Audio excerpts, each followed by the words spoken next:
ನಮಸ್ಕಾರ ಎಲ್ಲರಿಗೂ. ಸೊ ಈಗ ನಾ ಯಾವ ಬಗ್ಗೆ ಟಾಪಿಕ್ ಬಗ್ಗೆ ಮಾತಾಡತ್ತಂದ್ರ, ಈಗ ನಾನು ಟ್ರೆಂಡಿಂಗ್ ಒಳಗಿರೋದು ಶಾಂತಿ ಕ್ರಾಂತಿ ಒಂದು ಟ್ರೆಂಡಿಂಗ್ ಒಳಗದ. ಸೊ ಈ ಪಿಕ್ಚರ್ ರಿಲೀಸ್ ಮಾಡ್ಬೇಕಂತ ಎಲ್ಲರೂ ಹೇಳತ್ತಾರ. ಬಟ್ ರವಿಚಂದ್ರ ಅವ್ರ ತಮ್ಮರು ಅಂದಾರ ರಿಲೀಸ್ ಮಾಡ್ತೀನಿ ಅಂತ.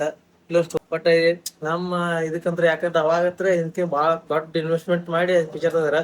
ಸೊ ಅವಾಗ ಹಿಟ್ ಮಾಡೋದು, ಯಾಕಂದ್ರೆ ಪ್ರೆಸೆಂಟ್ ಈಗ ಹಿಟ್ ಮಾಡ್ಬೇಕು ನಾವು ಈ ಪಿಕ್ಚರ್. ಸೊ ನಿಮ್ಮ ಅನಿಸಿಕೆಗೆ ನಿಮ್ಮ ಇದು ಏನೈತೆ ಕಮೆಂಟ್ ಮಾಡಿ ತಿಳಿಸಿರಿ. ಸೊ ಇದನ್ನೊಂದು ರೀಲ್ ಹತ್ತಿ ನೋಡ್ಕೊಂಡ್ ಬರೋರಿ ತಮ್ಮ ಏನ್ ಹೇಳ್ಯಾರಂತ. ಎಲ್ರಿಗೂ ನಮಸ್ಕಾರ. ನಾನು ನಿಮ್ಮ ಬಾಲಾಜಿ ವೀರಸ್ವಾಮಿ. ನಾನಿವತ್ತು ಬಂದಿರೋ ವಿಚಾರ ಶಾಂತಿ ಕ್ರಾಂತಿ ರಿಲೀಸ್. ಮೊದಲನೇದಾಗಿ ನೀವೆಲ್ಲ ಶಾಂತಿ ಕ್ರಾಂತಿ ಸಿನಿಮಾಗಾಗಿರ್ಬೋದು, ನಮ್ಮ ಅಣ್ಣನಿಗಾಗಿರ್ಬೋದು, ನಮಗಾಗಿರ್ಬೋದು, ನೀವು ತೋರಿಸಿರೋ ಪ್ರೀತಿ ಅಪಾರವಾದದ್ದು. ಅದಕ್ಕೆ ನಾವು ಯಾವತ್ತೂ ಚಿರಋಣಿಯಾಗಿರ್ತೀವಿ. ನಿಮ್ಮ ಈ ಒಂದು ಪ್ರೀತಿ ಶುರುವಾಗಿದ್ದ ಒಂದು 2-3 ದಿನಕ್ಕೇ ನಾನು ನಮ್ಮ ಅಣ್ಣ ಶಾಂತಿ ಕ್ರಾಂತಿ ರಿಲೀಸ್ ಬಗ್ಗೆ ನಾವು ಮಾತಾಡಿದ್ವಿ. ಅವತ್ತಿಂದ ನಮ್ಮ ಪ್ರಯತ್ನ ಅವತ್ತಿಗೆ ಶುರುವಾಗಿದೆ.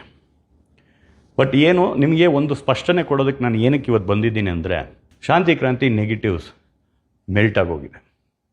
ಸೊ ಮೆಲ್ಟ್ ಆದಾಗ ಅದನ್ನು ನಾವು ಇವತ್ತಿನ ಒಂದು ಟೆಕ್ನಾಲಜಿಗೆ ತೊಗೊಂಬಂದು ಮಾಡೋದು ತುಂಬ ಕಷ್ಟ. ನಾವು ತುಂಬ ಬೇರೆ ಸೋರ್ಸ್ಗಳನ್ನೆಲ್ಲನೂ ಇನ್ನೂ ಹುಡುಕ್ತಾ ಇದ್ದೀವಿ. ಅದರಿಂದ ಏನಾದರೂ ಸಿಕ್ಕಿದ್ರೆ ಡೆಫಿನೆಟ್ಲಿ ಅದನ್ನು ಮಾಡೋ ಆಸೆ ನಮ್ಮೆಲ್ಲರಿಗೂ ಇದೆ. ಅದನ್ನು ನಿಮ್ಮ ಮುಂದೆ ತೊಗೊಂಬಂದು ಕೊಡಬೇಕು ಅನ್ನೋ ಆಸೆ ನಮಗಿದೆ.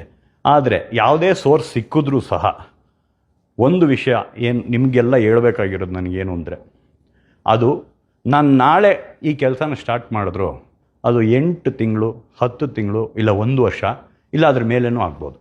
ಅದು ಏನಕ್ಕೆ ಅಂದರೆ, ಮತ್ತೆ ನಾವು ಕಲರಿಂಗ್ ಮಾಡಬೇಕು, ನೆಗೆಟಿವ್ಸ್ ಫೇಡ್ ಔಟ್ ಆಗಿರುತ್ತೆ, ಮತ್ತು ಮ್ಯೂಸಿಕ್ ಮಾಡಿಸ್ಬೇಕು, ರೆಕಾರ್ಡಿಂಗ್ ಮಾಡಿಸ್ಬೇಕು, ಎಫೆಕ್ಟ್ಸ್ ಮಾಡಿಸ್ಬೇಕು, DI ಮಾಡಿಸ್ಬೇಕು, ಸೆನ್ಸಾರ್ ಮಾಡಿಸ್ಬೇಕು, ಈ ಥರ ತುಂಬ ವಿಷಯಗಳಿದೆ. ಅದನ್ನು ಅವತ್ತೇ ನಮ್ಮ ಅಣ್ಣ ಅದ್ಭುತವಾದಂಥ ಕ್ವಾಲಿಟಿಲಿ ಕೊಟ್ಟಂಥ ಒಂದು ಚಿತ್ರ. ಇದನ್ನು ಇವತ್ತು ನಿಮ್ಮ ಆಸೆಗಳಿಗೆ ನಾವು ತೊಗೊಂಬಂದು ಬಿಡಬೇಕಾದ್ರೆ ಅದು ಅಷ್ಟೇ ಚೆನ್ನಾಗಿರಬೇಕು. ಇವತ್ತಿನ ಇದಕ್ಕೆ ನಿಮಗೆಲ್ಲ ಖುಷಿ ಕೊಡೋಂಥ ಒಂದು ಸೌಂಡ್ ಸಿಗಬೇಕು, ಒಂದು ಡಾಲ್ಬಿ ಮಾಡಿಸ್ಬೇಕು, DTS ಮಾಡಿಸ್ಬೇಕು, ಅಟ್ಮಾಸ್ ಮಾಡಿಸ್ಬೇಕು, ಇಷ್ಟು ವಿಷಯಗಳಿದೆ. ಆಮೇಲೆ ಇನ್ನೊಂದೊಂದು ಸ್ಪಷ್ಟನೆ ಕೊಡ್ತೀನಿ. ತುಂಬ ಜನ ನನಗೆ ಮಾಧ್ಯಮಗಳು, ಅಭಿಮಾನಿಗಳು, ನಮ್ಮ ಕಲಾ ರಸಿಕರು ಎಲ್ಲರೂ ನಮಗೆ ತುಂಬ ಜನ ಫೋನ್ ಮಾಡ್ತಾ ಇದ್ದಾರೆ. ಸೆಪ್ಟೆಂಬರ್ ರಿಲೀಸ್ ಮಾಡ್ತಾಯಿದ್ದಾರೆ ಸಿನಿಮಾ, ಅಕ್ಟೋಬರ್ ರಿಲೀಸ್ ಮಾಡ್ತಾಯಿದ್ದಾರೆ ಸಿನಿಮಾ ಅನ್ನೋದು ಅದು ಸುಳ್ಳು. ಅದು ಸದ್ಯಕ್ಕಂತೂ ನಮ್ಮ ಕೈಲಿ ಮಾಡೋಕ್ಕಾಗಲ್ಲ. ಸೋರ್ಸ್ಗಳನ್ನ ಹುಡುಕ್ತಾ ಇದ್ದೀವಿ. ಅದು ಸಿಕ್ತಿದ್ದಂಗೆ ನಾವು ಮಾಡ್ತೀವಿ ಅನ್ನೋದನ್ನ ನಿಮ್ಗಳಿಗೆ ಹೇಳಿಬಿಟ್ಟೆ ಅದಕ್ಕೆ ಓಂಕಾರ ಹಾಕ್ತೀವಿ. ನಮಸ್ಕಾರ.